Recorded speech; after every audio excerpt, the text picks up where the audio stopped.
I love running too much to have a day off every week, but it is important to recover, essential. So I thought I'd just make a quick video sharing some of the ways I can recover without having that weekly day off, to get as much running in as I can. First way is to train a morning and the next afternoon. That way you're getting more than a day of recovery compared to running morning, afternoon gives you that extra recovery space. Second way is varying the runs up. A good recovery run might be something very different to what you normally do.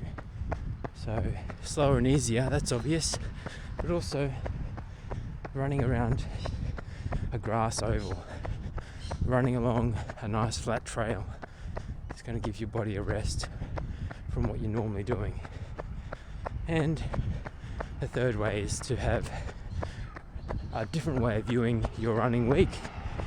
We think 7 days all the time, but you could put in a 10-day cycle. Magpie could get swooped here. 10-day cycle, and that way 1 day of rest every 10 days.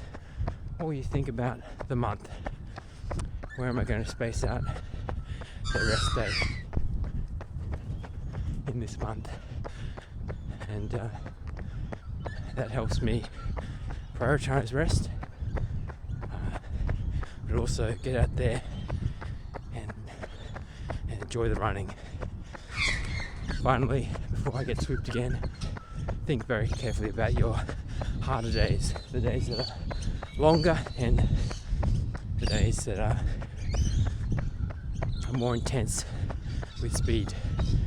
Try not to do them back to back too often.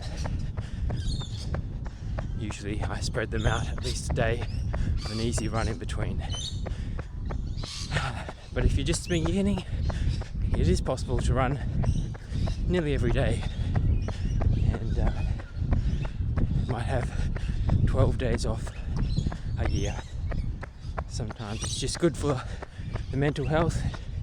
If you're not pushing it too hard, get out there for a few Ks, and it really helps you running as well. So I hope that was helpful. See you next time.